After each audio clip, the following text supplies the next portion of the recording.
For what is manifestation but the natural expression of consciousness? It is the externalization of an internal state. When you truly understand this principle, you will never again doubt your creative power. Tonight I bring you tidings of great joy. Your manifestation is confirmed. The universe is responding to your assumptions, to the state you have occupied, and everything needed for the fulfillment of your desires now in motion. I speak not of some distant hope or promise for the future. I speak of a principle that operates with mathematical precision in the eternal now. Before they call, I will answer, says Scripture. Your manifestation is already complete in what we might call the fourth dimensional world, and it is now being projected into your three-dimensional experience. Many of you have been faithful in your imaginal acts. You have persisted in the assumption that your desire is fulfilled. You have slept in the consciousness of the wish fulfilled, and now the universe conspires to show you the fruits of your mental labor. This is law, not luck. This is principle, not chance. Faith is the substance of things hoped for, the evidence of things not seen. Your faith, which is nothing more than your controlled and directed consciousness, has substantiated your desire in the spiritual realm. The evidence is now making its way into your visible world, and this message reaches you at the perfect time to confirm what you already know in the depths of your being. Do you remember the countless nights you spent in faithful prayer? Not the prayer of begging, but the prayer of assumption, feeling yourself into the state of your wish fulfilled. Those moments were not in vain. They were creative acts as tangible in their cognitive power as any physical action in this world. Consider this truth. Whatever you are conscious of being, you must and shall become. This is the true meaning of manifestation. It is not about attracting something foreign to yourself. It is about embodying in consciousness the very state that you desire to express. I am is the self-definition of the absolute. When you declare, I am wealthy, I am healthy, I am loved, you are defining yourself by these states, and the universe must respond accordingly. Many of you have asked for signs. You have looked to the outer world for confirmation of your inner work, and here it is. This message is your sign. The universe has sent you this precise communication to confirm that your manifestation is unfolding according to divine timing. Not a moment too soon, not a second too late. Let me share with you a principle that has transformed countless lives. When you assume the feeling of your wish fulfilled and persist in that assumption despite all evidence to the contrary, you are exercising true faith. And this faith is not blind hope. It is the controlled direction of consciousness, the most powerful force in existence. The outer world may still show you conditions that contradict your desire. Friends and family may question your certainty. Your own senses may argue against your assumption. But I tell you this, the outer world is merely the shadow of past assumptions. It has no power to create or to prevent. It simply reflects. What you are experiencing now is the harvest of seeds planted in the past. But in this very moment, you are planting new seeds through your I am consciousness, and those seeds must bear fruit after their kind. It is law. Tonight I invite you to deepen your awareness of this principle. Feel the relief, the satisfaction, the gratitude that naturally accompanies the fulfillment of desire. For when you genuinely feel these emotions, you are not anticipating future fulfillment. You are acknowledging present possession. This is the secret of manifestation. Some of you may ask, but Wayne, if my desire is already fulfilled in the spiritual realm, why does it not immediately appear in my world? Remember the divine timing of all things. Between the impregnation of consciousness and the manifestation in the outer world, there is a period of gestation. The seed must develop according to its nature. During this period, you must maintain your faith. You must continue to live from the end, occupying the state of fulfillment in your imagination. For imagination is the very substance of reality clothed in the appearance of the outer world. Now let us consider the power of your attention. Whatever you focus upon expands in your experience. If you focus on lack, you perpetuate lack. If you focus on abundance, you perpetuate abundance. This is why I urge you to withdraw your attention from all circumstances that contradict your desire. Give them no power by giving them no thought. The universe responds not to your wishes or your wants, but to your consciousness, to what you accept as true. When you truly accept in the depths of your being, that your desire is fulfilled, all the powers of heaven and earth move to bring about its expression in your world. Many of you have struggled with this concept. You have tried to convince yourselves that you believe while secretly harboring doubts. But true faith is not self-deception. It is the natural response to a spiritual fact clearly perceived. When you truly see in your imagination the reality of your fulfilled desire, doubt becomes impossible. Consider this. When you sit in a chair, do you doubt that it will support you? Of course not. You have complete faith in the chair because your experience has taught you to trust it. In the same way as you practice living from the end and witness the resulting manifestations, your faith in this principle becomes unshakable. Tonight, I bring you confirmation. The universe has guided you to this message as evidence that your inner work is bearing fruit. Your manifestation is unfolding exactly as it should in divine order and perfect timing.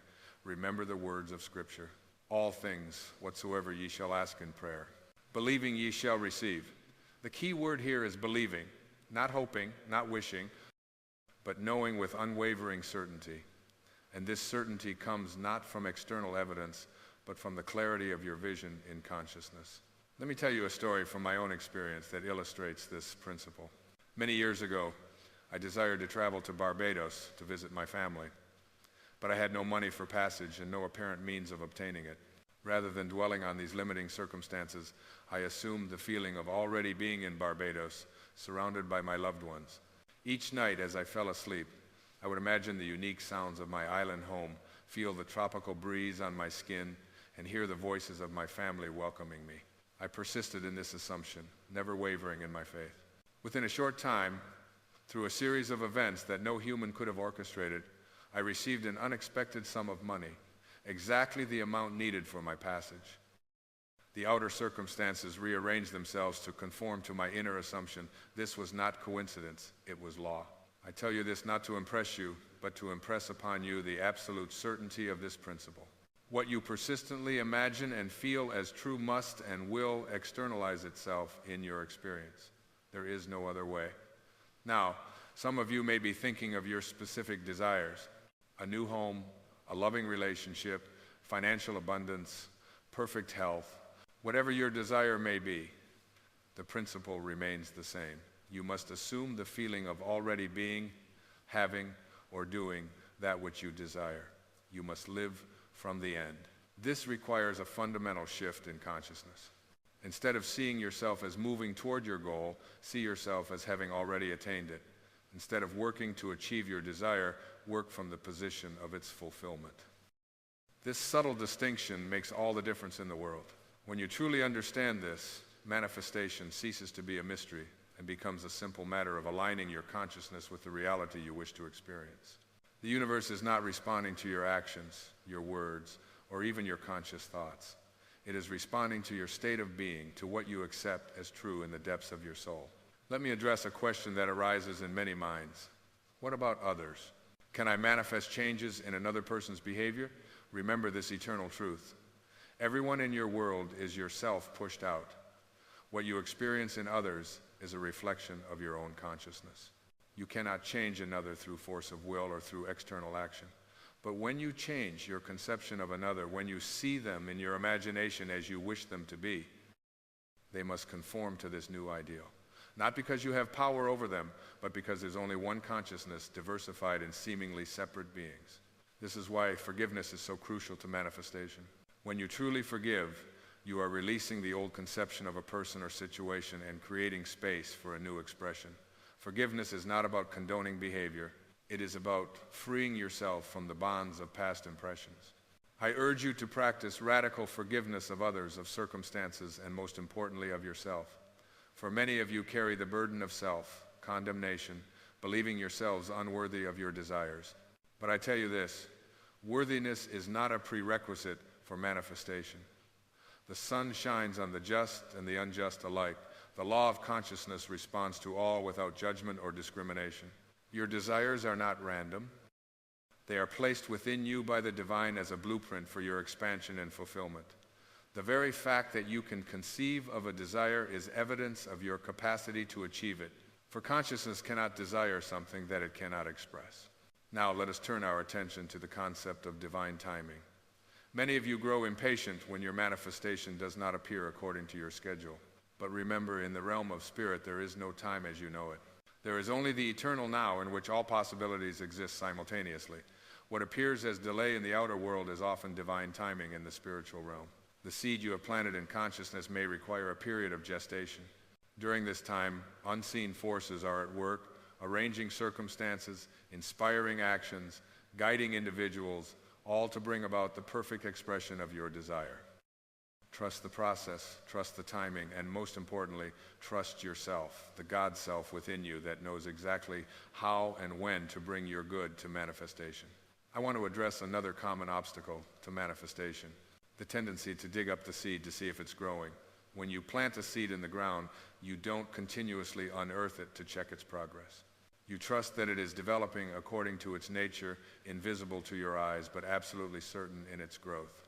In the same way, once you have planted the seed of desire in consciousness through your imaginal act, allow it to develop without anxious monitoring. Your role is to water it with continued faith and to protect it from the weeds of doubt and fear. Many of you sabotage your manifestations by constantly checking for evidence. And when that evidence is not immediately apparent, you fall back into the old state of lack or limitation, this vacillation between states, the manifestation of your desire. Choose your state consciously and dwell there faithfully. This is the art of manifestation, not the anxious pursuit of a future goal, but the peaceful occupation of a present reality in consciousness. Tonight, I bring you confirmation that your imaginal work is bearing fruit. The universe has guided you to this message as evidence of your creative power. Your manifestation is unfolding with perfect precision, and this communication is a signpost along the way. Consider the power of your words, which are the outer expression of your consciousness. Death and life are in the power of the tongue, says Scripture.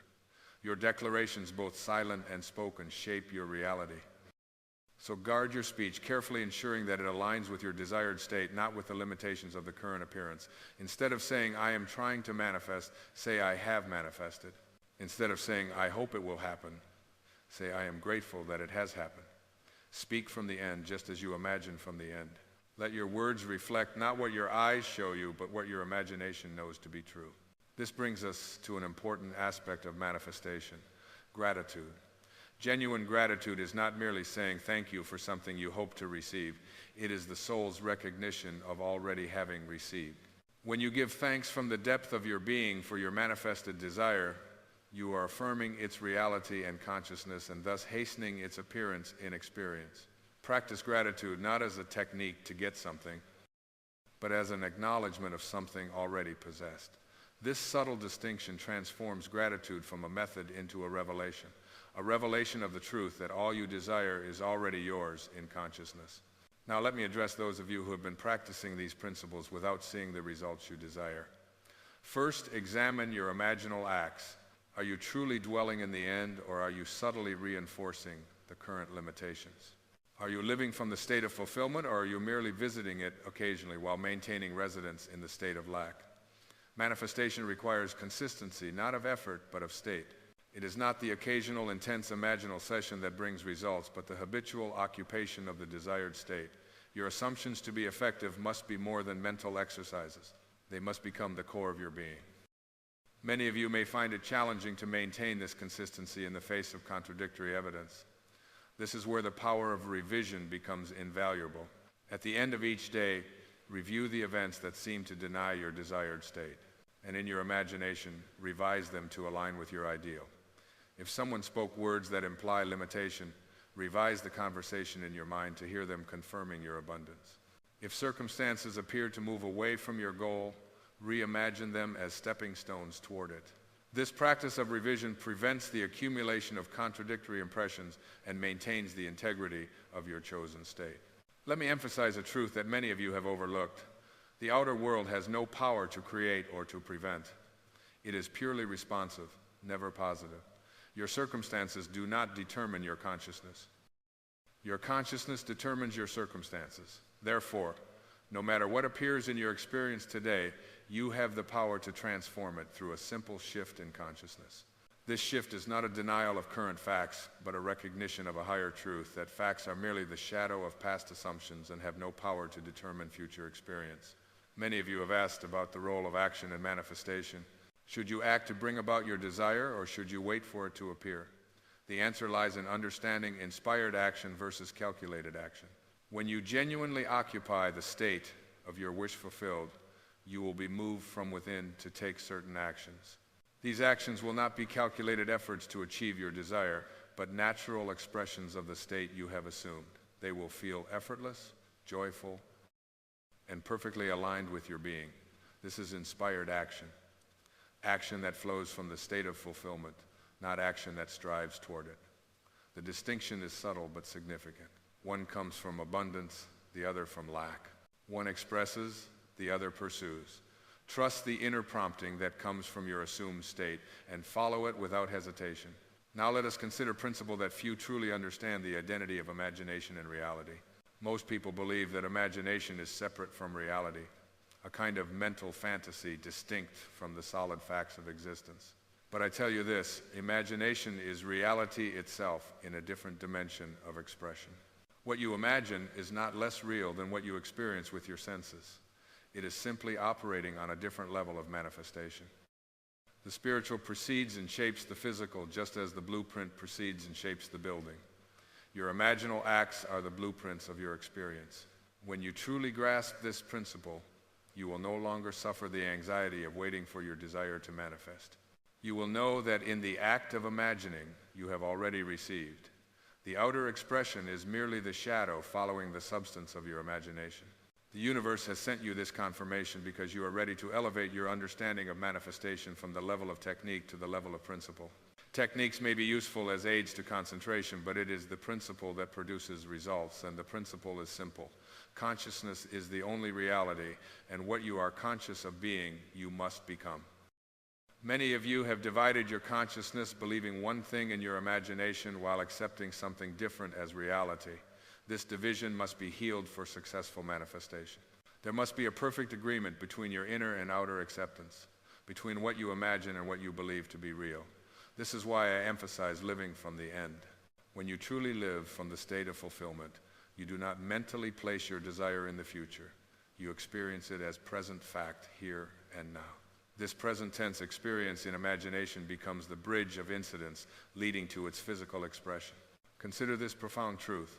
The feeling is the secret, not the intellectual acceptance, not the verbal affirmation, but the feeling. When you can genuinely feel yourself into the state of your wish fulfilled, you have found the secret of manifestation. This feeling is more than emotion. It is the soul's recognition of a state as its own. It is the merging of your being with the desired state until there is no separation, no striving, no becoming, only being. Tonight, as the universe confirms your manifestation, I urge you to deepen this feeling. Let it permeate every aspect of your consciousness until you no longer remember what it was like to desire what you now possess in consciousness. Many of you wonder about the mechanics of manifestation. How exactly does the imaginal act translate into physical experience? While the complete answer transcends human understanding, we can comprehend this much. Consciousness is the substance from which all reality is formed, and imagination is the tool that shapes this substance. When you imagine, you are not creating mental pictures separate from reality. You are creating the very substance of experience in its initial form. This form then passes through various stages of manifestation until it appears as tangible reality. The time lag between the imaginal act and its physical expression is what you perceive as the process of manifestation. But in truth, there is no process, only the translation of a reality from one state of perception to another. The desire is fulfilled the moment you assume the feeling of its fulfillment in imagination. Its appearance in your outer world is merely the final stage of a journey already completed. Now let me address a question that troubles many sincere students of this principle. Why do some desires manifest quickly while others seem to take forever? The answer lies not in the magnitude of the desire, but in your acceptance of its fulfillment. Some states you accept easily without inner conflict or contradiction. These manifest quickly. Others you may consciously affirm while subconsciously denying, creating a division in consciousness that delays manifestation. The key to swift manifestation is wholehearted acceptance, not just with your conscious mind, but with your entire being. When every aspect of your consciousness aligns with your desire, when there is no part of you that questions or doubts its fulfillment, manifestation becomes instantaneous. This is why I urge you to examine your beliefs, not just your conscious beliefs, but the deeper assumptions that may be operating below the level of awareness. For these subconscious beliefs often exert more influence on your manifestations than your conscious affirmations. How do you uncover these hidden beliefs? By observing your manifestations. Your experience is the perfect mirror of your true beliefs. If your manifestations consistently fall short in a particular area, you can be certain that there is a limiting belief operating in that domain. Once identified, these beliefs can be transformed through the same principle that governs all manifestation, the conscious assumption of the opposite state. If you discover a belief in limitation, assume the feeling of abundance. If you uncover a belief in unworthiness, assume the feeling of deserving. This assumption persisted in will revise the subconscious programming and remove the block to manifestation. The universe has sent you this confirmation because you are ready to clear these hidden obstacles. You are prepared to align your entire being with your desire, creating the perfect conditions for manifestation. Let me now address the relationship between desire and detachment, which confuses many students of manifestation. You are told to desire fervently, yet detach from the outcome. How is this possible? The answer lies in understanding the true nature of detachment. Detachment is not indifference to your desire. It is not pretending not to care. It is the profound recognition that your desire is already fulfilled in consciousness, and therefore there is nothing to be anxious about, nothing to strive for, nothing to worry over. It is the peace that comes from knowing the end is secure. True detachment comes naturally when you live from the end. When you genuinely feel that you already have what you desire, the desperate craving for it dissolves. You are detached not from the desire itself, but from the sense of lack that typically accompanies unfulfilled desire. This is the paradox manifestation. The more completely feel the fulfillment of your desire and imagination, the more detached you become from its absence in the outer world. And this very detachment accelerates its manifestation. The universe confirms your manifestation tonight because you have reached or are approaching this state of fulfilled detachment. You are learning to rest in the consciousness of completion, even as you wait for its expression in experience. Now let us explore an aspect of manifestation that is often overlooked: the role of your self-concept. Your self-concept is the collection of beliefs you hold about yourself, your identity, your worth, your capabilities. It determines not only what you can manifest, but what you will allow yourself to manifest. Many of you create specific manifestations that align with your desire only to sabotage them because they conflict with your deeper self-concept. If you see yourself as undeserving, no technique of manifestation will override this core belief. The manifestation may appear briefly, but it will not persist unless it aligns with who you believe yourself to be. This is why the most powerful manifestation work begins with the transformation of the self-concept. Before you can consistently manifest specific desires, you must manifest the self who naturally possesses those desires. You must revise your identity to match your aspirations. How do you revise your self-concept? Through the same principle that governs all manifestation, the conscious assumption of the state. You must assume the feeling of being the person who naturally experiences your desired reality. You must live from the identity that aligns with your aspirations. This work on the self-concept explains why some manifestations seem to require more time and persistence than others. When a desire aligns with your existing self-concept, it manifests easily. When it requires a profound shift in identity, the manifestation unfolds through a series of transformations, each building upon the last until the new self-concept is fully established. The universe has sent you this confirmation because you are ready to embrace a higher self-concept. You are prepared to release the limitations of the past and to assume the identity that naturally attracts your desires. Consider the words of Scripture. Put off the old man and put on the new man. This is not merely moral instruction. It is a practical guide to manifestation. The old man is your previous self-concept with all its limitations and contradictions. The new man is the self who naturally embodies your desires as you consistently embody this new self in imagination. The outer expression must follow. This brings us to another essential aspect of manifestation: persistence. Many of you practice these principles sporadically, assuming the feeling of your wish fulfilled for a brief time, then returning to the old state of consciousness. This vacillation creates mixed results, manifestations that come and go, reflecting the inconsistency of your state. Persistence does not mean effort or strain. It means maintaining your chosen state regardless of appearances until it becomes your dwelling place. It means refusing to be moved by contradictory evidence, knowing that the outer must eventually conform to the inner. How long must you persist until your assumption hardens into fact? For some desires, this may occur quickly. For others, especially those that require significant revision of your self-concept, it may require more time, but the principle is certain.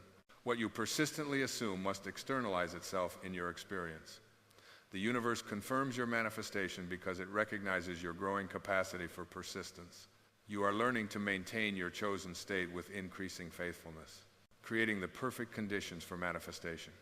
Now, let me address a question that arises for many sincere students. What about the desires of others? What if my manifestation conflicts with someone else's? This question reveals a fundamental misunderstanding of the nature of consciousness and reality. In truth, there is only one consciousness appearing as many. Your manifestation cannot conflict with another's because at the deepest level there is no other. What appears as conflict is merely the outworking of different states of consciousness within the one mind. When you truly understand this principle, you realize that manifestation is not about imposing your will upon a separate reality. It is about aligning your individual expression of consciousness with the universal harmony. When your desire arises from this alignment, it naturally benefits all, and no conflict is possible. This is why I emphasize that true desire comes from the depths of your being, not from the superficial ego. The desires that are placed within you by the divine are always in harmony with the good of all because they arise from the one consciousness that embraces all. The universe confirms your manifestation because it recognizes the purity of your desire. As you move beyond ego-based, wanting to soul-inspire, desiring your manifestations, increasingly express the divine harmony that benefits all. Let me now address the role of surrender in manifestation, which seems paradoxical to many. You are told to assume control of your reality through conscious imagination, yet also to surrender to the divine will. How can you do both? The answer lies in understanding the true nature of surrender. Surrender is not the abdication of your creative power. It is not passive acceptance of whatever comes. It is the recognition that your individual consciousness is one with the divine consciousness, and that your true desires arise from this oneness. When you surrender in the context of manifestation, you are releasing your attachment to the how and the when, while maintaining absolute faith in the what. You are acknowledging that the wisdom of the universe may bring about your manifestation in ways that transcend your limit. Conscension. This surrender actually accelerates manifestation because it removes the tension and anxiety that often block the natural expression of your desire. It creates space for infinite intelligence to arrange the perfect conditions for your good to appear. The universe confirms your manifestation because it recognizes your growing capacity for this higher form of surrender. Not the surrender of powerlessness, but the surrender of trust and faith. As we approach the conclusion of this message, I want to emphasize truth that will transform your understanding of manifestation. Your outer world is not random or accidental. It is not determined by forces beyond your control. It is the precise externalization of your consciousness reflecting with perfect accuracy the states you have occupied and the assumptions you have embodied. This means that nothing in your experience is exempt from the law of consciousness. Nothing is outside your sphere of influence. Everything from your intimate relationships to your financial circumstances, from your physical health to your spiritual understanding, is subject to transformation through the conscious direction of your emanation. When you truly comprehend this principle, you cease to be a victim of circumstances and become the conscious creator of your reality. You no longer react to conditions, you generate them. You no longer wait for change. You initiate it through the deliberate revision of your assumptions. The universe confirms your manifestation because it recognizes your readiness to accept this level of responsibility for your experience. You are prepared to acknowledge that your life is the perfect reflection of your consciousness and to use this knowledge not for self-condemnation but for creative transformation. Tonight I invite you to accept this confirmation from the universe. Embrace the truth that your manifestation is unfolding with perfect precision, guided by the wisdom of your divine self. Trust the process even when the outer evidence suggests delay or failure. Know that the seed you have planted in consciousness must bear fruit after its kind. And remember this eternal principle: the feeling is the secret. Not the intellectual understanding, not the verbal affirmation, but the feeling of already being what you desire to be, of already having what you desire to have, of already experiencing what you desire to experience. As you integrate this principle into your being, as you make it the foundation of your daily practice, you will witness the miraculous unfoldment of your desires in ways that transcend your expectations. For the wisdom that guides manifestation exceeds human understanding, arranging circumstances and inspiring actions with a precision that no human mind could conceive.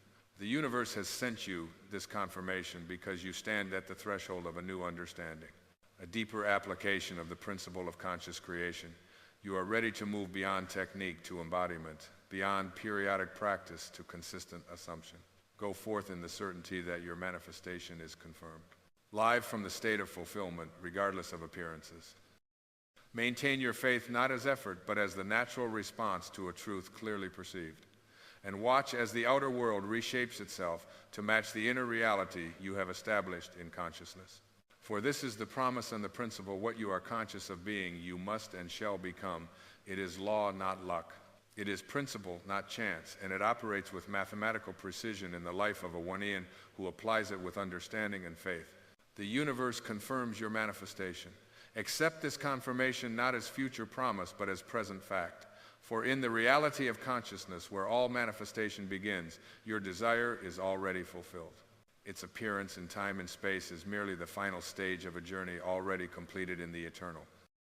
That power that created and sustains all things is not outside of you, it is within you. It is your consciousness, your awareness of being. The universe cannot say no to you because the universe is not separate from you. You are the universe expressing itself as a human being, having a temporary human experience. Tonight I want to share with you the secret of effective prayer. Prayer is not begging or beseeching an external deity. Prayer is the art of assuming the feeling of your wish fulfilled. When you know how to ask properly, there is no power that can say no to your request. Let me share with you a passage from Scripture that reveals this truth.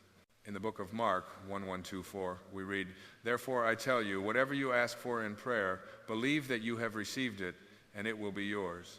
The secret lies in these words. Believe that you have received it. You must first assume the feeling of already having what you desire before it can manifest in your world. Most people are constantly asking from a state of lack and wondering why their prayers go unanswered. They pray and affirm, but remain in the same state of consciousness that does not have what they are seeking. This is the fundamental error. To ask in such a way that the universe cannot say no. You must ask from the state of fulfillment, not from the state of desire. The feeling of the wish fulfilled is the secret and the art of successful prayer.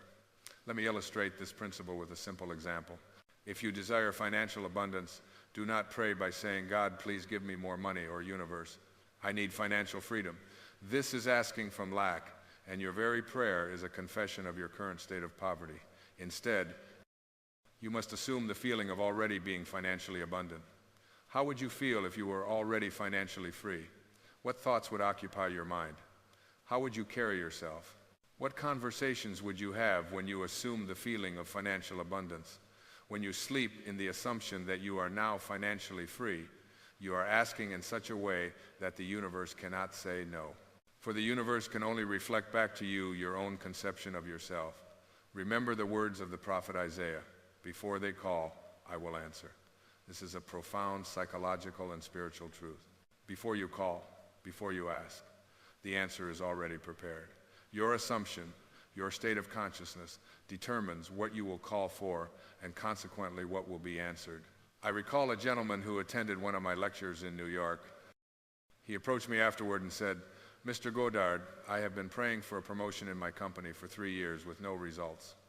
I asked him, "How do you pray?" He described a process of visualization where he would see himself being congratulated, receiving a new title and a higher salary. But I asked, "What is the feeling you embody after this visualization?" He confessed that he returned to feeling frustrated that it hadn't happened yet. I told him, "You are undoing your prayer with your subsequent feeling state. You must not only visualize the end result, but also sleep in the conviction that it is done." I suggested that he assume the feeling of already having received the promotion before going to sleep each night. Within 2 weeks, he received not just a promotion, but a position 2 levels higher than he had initially sought. This is the law, and it never fails. But you must understand that your conscious assumption, though false to your senses if persisted in, will harden into fact. The time it takes for your assumption to become fact depends on the naturalness of the feeling. How deeply are embracing the new state.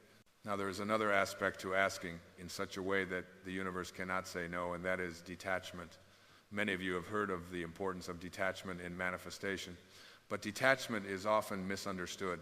Detachment does not mean not caring about your desire. It means complete faith that it is already yours in the spiritual realm and must by law materialize in the physical realm. True detachment comes from the conviction that what you have assumed in consciousness is already a fact in the spiritual realm, which is the realm of causation. The physical realm is merely the realm of effects. Cause always precedes effect. Your consciousness is the cause. Your world is the effect. Let me share with you another example to illustrate this principle. A young woman came to me in despair over her marriage. Her husband had left her for another woman, and all logical evidence suggested that the marriage was over. I asked her if she truly wanted her husband back, and she confirmed with tears in her eyes that she did. I told her, "Your task is simple but not easy. You must assume that your husband has returned and that your marriage is more harmonious than ever before. You must live from the end. When you go to sleep at night, feel the joy and gratitude of having your husband back. Feel his presence beside you in bed. Hear his voice expressing his love for you. Feel the wedding ring on your finger. Do this with conviction, and the universe cannot say no." She practiced this faithfully for 3 weeks. At first, nothing seemed to happen. Then, unexpectedly, her husband called. They met for coffee, which led to dinner, and within a month, he had moved back home. But here's the interesting part. He told her that during those 3 weeks, he couldn't stop thinking about her. He felt inexplicably drawn back to her, despite his logical mind telling him to stay away. This is how the law works. When you assume the feeling of your wish fulfilled, you are exercising the divine power within you, which is your imagination, and your imagination, sustained with conviction, will externalize itself in your physical reality. I want to emphasize that this is not mere positive thinking or wishful thinking. This is the application of an immutable spiritual law. The Bible calls it faith. Faith is the substance of things hoped for, the evidence of things not seen. Faith is the feeling of possession of the things desired. Faith is coming from a state of knowing, not hoping or wishing. Now let us delve deeper into the mechanics of this process. How exactly do you assume the feeling of the wish fulfilled? It begins with a decision. You must decide what you want to be, to have, or to experience. Be specific. Be clear. Then you must construct a scene in your imagination that implies the fulfillment of your desire. For instance, if you desire a new home, create a scene where a friend is congratulating you on your beautiful new home. Feel their handshake or embrace. Hear their voice. Smell the freshness of your new space. Feel the emotion of pride and gratitude for having your new home. This scene, if constructed with sensory vividness and emotional intensity, and if persisted in until it takes on the tone of reality, will materialize in your physical world. This is asking in such a way that the universe cannot say no, because you are not asking in the traditional sense at all. You are claiming, you are appropriating, you are assuming, you are exercising your divine right as a creator made in the image of God.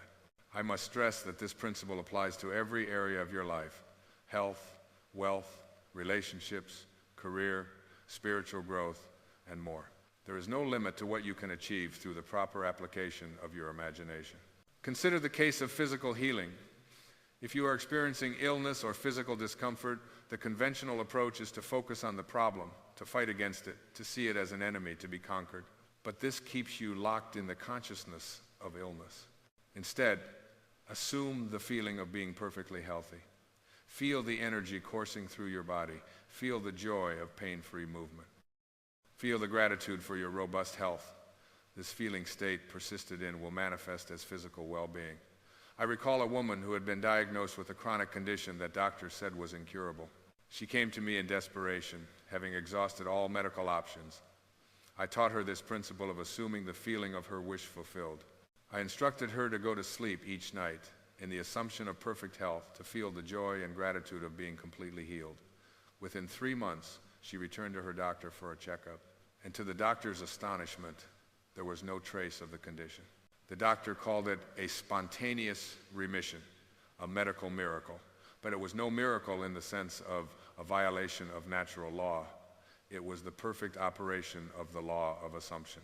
She had changed her concept of herself, and her body reflected that new concept. Now, some of you may be thinking, but Wayne, what about the time gap? What about the waiting period between my assumption and its manifestation in the physical world? This is where most people falter. They cannot sustain the faith through the interval of time. They begin to doubt, to question, to look for results, and in doing so, they revert to the old state of consciousness, the state of lack. The key is to understand that time is merely a psychological construct, a measurement of the interval between events. In the realm of spirit, in the realm of consciousness, there is no time. Your desire is already fulfilled the moment you assume the feeling of its fulfillment. The time it takes to materialize in the physical realm is determined by various factors, including the naturalness of the state to you and the degree to which you persist in the new state. Do not be concerned with the how. The universe, God, your own wonderful human imagination will take care of the how. Your job is to remain faithful to the end, to the state of fulfillment. As you do this, the bridge of incidents will form naturally to lead you to the physical realization of your desire. Let me give you another example to illustrate this point. A man desired to travel to a foreign country but lacked the financial means to do so. Instead of focusing on the lack of money, he began to assume the feeling of already being in that country. Each night before sleep, he would imagine smelling the distinct aromas of that country's cuisine, hearing the local language being spoken, seeing the famous landmarks, and feeling the unique texture of the local fabrics. He persisted in this assumption for several weeks. Then, out of the blue, he received a call from a company that was expanding into that very country. They had seen his resume online and wanted to interview him for a position that would require him to relocate there. Not only would they cover his travel expenses, but they would also provide a salary that far exceeded what he was currently earning. Was this a coincidence? There are no coincidences in a universe governed by law. It was the perfect externalization of his internal state. He had asked in such a way that the universe could not say no. I must also address a question that often arises. What about the desires of others? What if my desire conflicts with someone else's? This stems from a misunderstanding of the nature of consciousness. Consciousness is one, although it appears to be many. There is only one God, one imagination expressing itself through countless human forms. When you assume the feeling of your wish fulfilled, you are not imposing your will on another. You are simply attracting to yourself to circumstances, people, and events that match your state of consciousness. Everyone is you pushed out. The world is yourself pushed out. What you see in others is a reflection of your own consciousness. If you want to change your world, change your concept of yourself. As within, so without. This is the ancient Hermetic principle, and it is as true today as it was thousands of years ago. Now I want to share with you a technique that I have found particularly effective in assuming the feeling of the wish fulfilled. It is the technique of revision. Revision is the art of mentally rewriting a past event to align with your desired outcome. By revising the past, you are actually recreating your future, because the future is a projection of your past beliefs and assumptions. For example, if you had a disagreement with a colleague at work, instead of carrying the negative energy of that encounter, revise it in your imagination. See the conversation going harmoniously. Feel the mutual respect and understanding. Hear the words of agreement and cooperation. By revising the past event, you are changing your state of consciousness and consequently your future interactions with that person. Revision can be applied to any past event that continues to affect your present state of consciousness negative. By mentally rewriting these events, you are asking in such a way that the universe cannot say no. Another powerful technique is the use of affirmative prayer, or what I call imaginative assertion. Unlike traditional prayer, which often takes the form of petition or supplication, affirmative prayer is the declaration of what is already true in spirit. It is claiming what is already yours by divine right. For instance, instead of saying, "God, please heal my body," say with conviction, "I am whole, perfect, strong, powerful, loving, harmonious, and happy." Feel the truth of these words. Embody them. Let them permeate your consciousness until they become your dominant state. This is asking in such a way that the universe cannot say no, because you are not asking from a place of lack or need. You are affirming the truth of your being, the truth of who you really are. I want to emphasize that the techniques that visualization, revision, affirmative prayer, or any other are merely aids to help you assume the feeling of the wish fulfilled.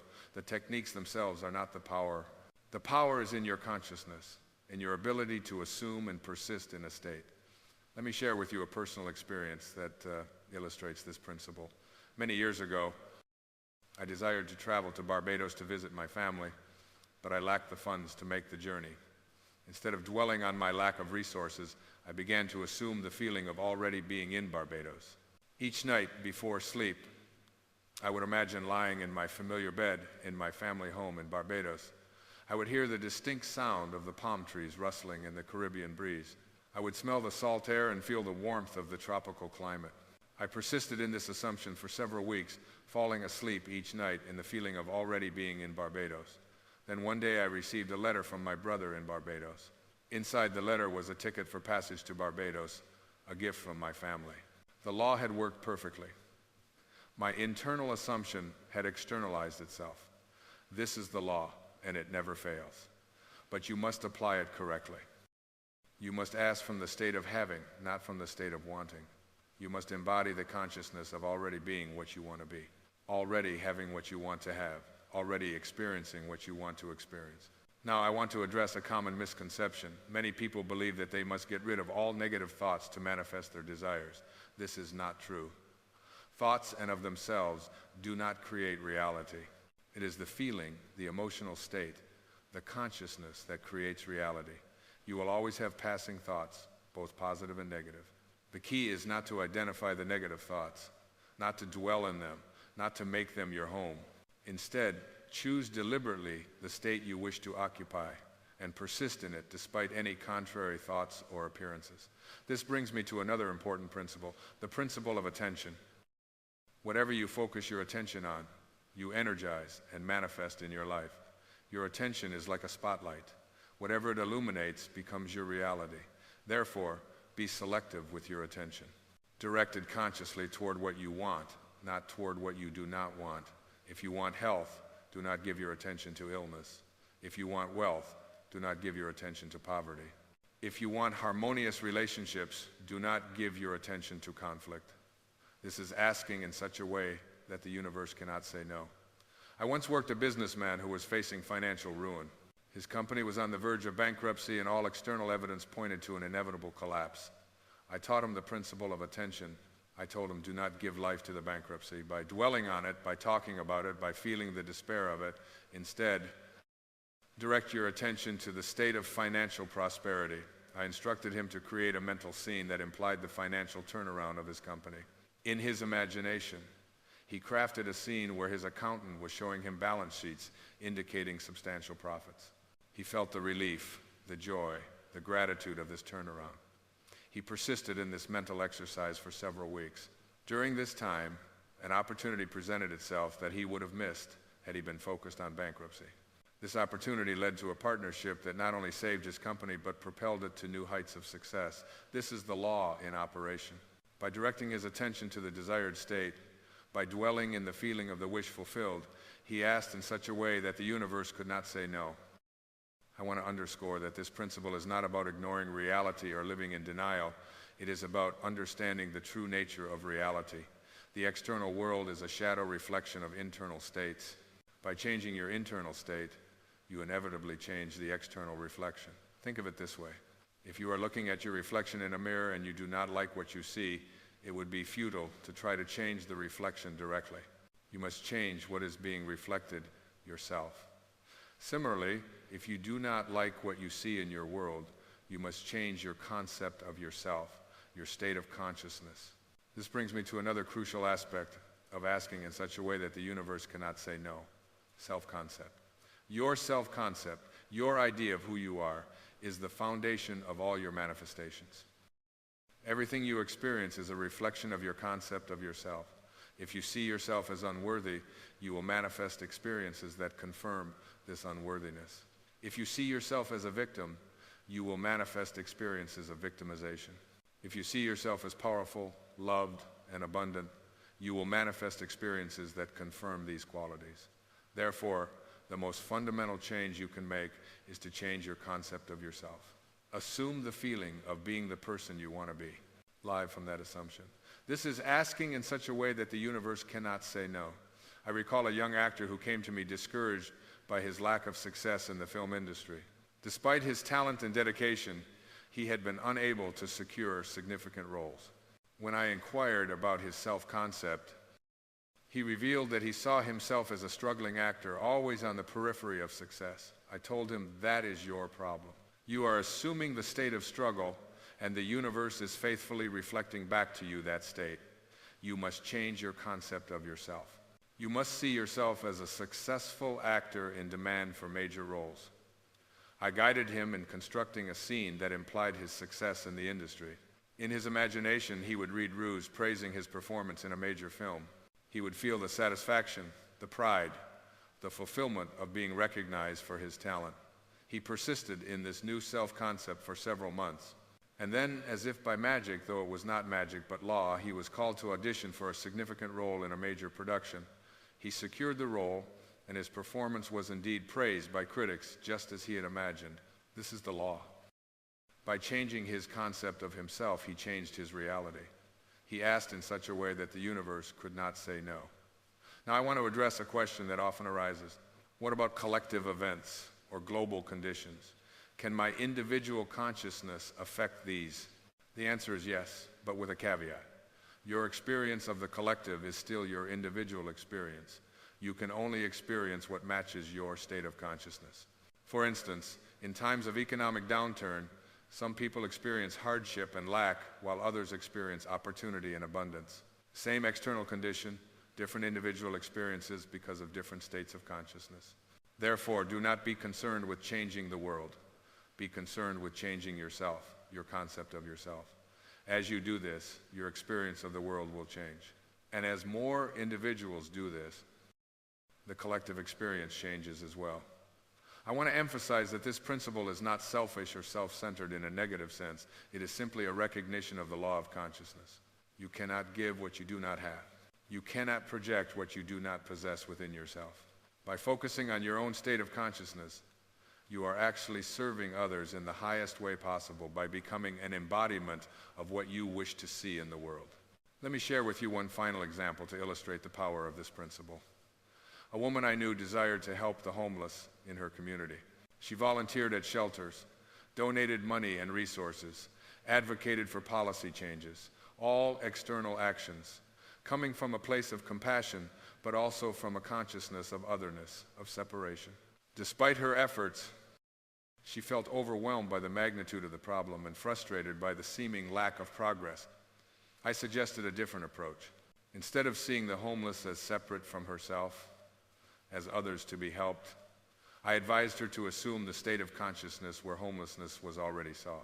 In her imagination, she created scenes where the once homeless individuals in her community were now living in comfortable homes, engaged in meaningful work, integrated into society. She felt the joy, the relief, the satisfaction of this fulfilled state. As she persisted in this new state of consciousness, something remarkable began to happen. She found herself inspired with new ideas and approaches. She connected with individuals and organizations that shared her vision. Resources that were previously unavailable suddenly materialized. Within a year, her community had implemented innovative solutions that significantly reduced homelessness. Was this a coincidence? No. It was the law in operation. By assuming the feeling of the wish fulfilled, by asking from the state of fulfillment rather than from the state of lack or problem, she asked in such a way that the universe could not say no. In conclusion, I want to remind you of the core principle we've explored tonight. The universe cannot say no to you when you ask from the state of fulfillment. When you assume the feeling of your wish fulfilled, this is the art and the science of effective prayer. Remember, your consciousness is the only reality. What you assume, you become. What you believe, you receive. What you embody, you manifest. The external world is a shadow, a reflection of internal states. Therefore, choose wisely the state you wish to occupy. Dwell in it, live from it. Fall asleep in it, and watch as the universe rearranges itself to reflect back to you your new concept of yourself. The power is within you.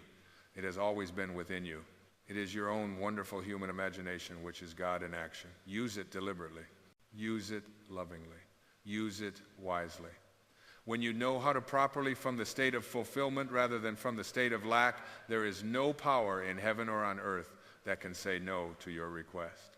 For in truth, you are not requesting anything. You are claiming what is already yours by divine right. Go forth now with this knowledge. Apply it in your daily life. Test it. Prove it to yourself and experience the freedom, the joy, the abundance that is your birthright. Remember always, you are the operant power in your world. You are the author of your life story. You are the God of your universe. Ask from that place of power, from that place of knowing, and the universe cannot, indeed, it will not say no. I thank you for your attention tonight. Blessings upon each and every one of you. May you go forth and create deliberately, consciously, and joyfully. I have shared with you tonight the principle that transcends all religious dogmas, all philosophical systems, all cultural traditions. It is the principle of consciousness, the principle of imagination, the principle of assumption. It is the principle that Jesus taught when he said, "Therefore I tell you, whatever you ask for in prayer, believe that you have received it and it will be yours." This principle has been taught by the great spiritual teachers throughout history, though often veiled in symbolism and allegory. Tonight, I have attempted to unveil it, to present it in its naked simplicity, so that you may apply it directly in your life. The great secret is this: the world is yourself pushed out. Everything that you experience is a reflection of your own consciousness.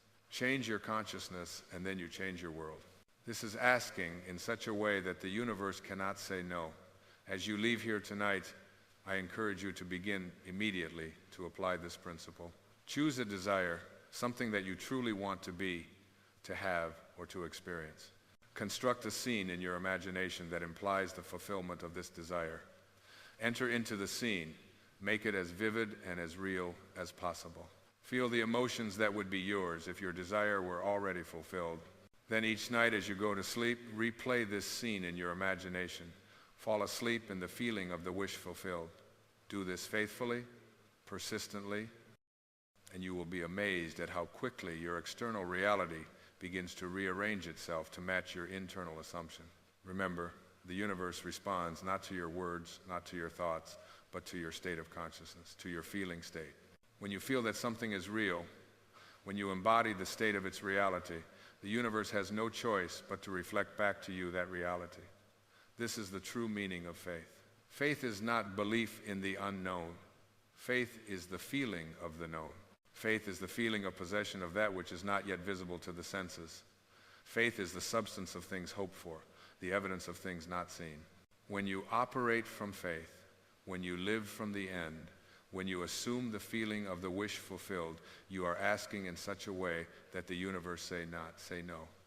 I leave you with this final thought. You are divine. You are God in human form. The power that created and sustains the universe resides within you as your own wonderful human imagination. Use this power consciously. Use it lovingly.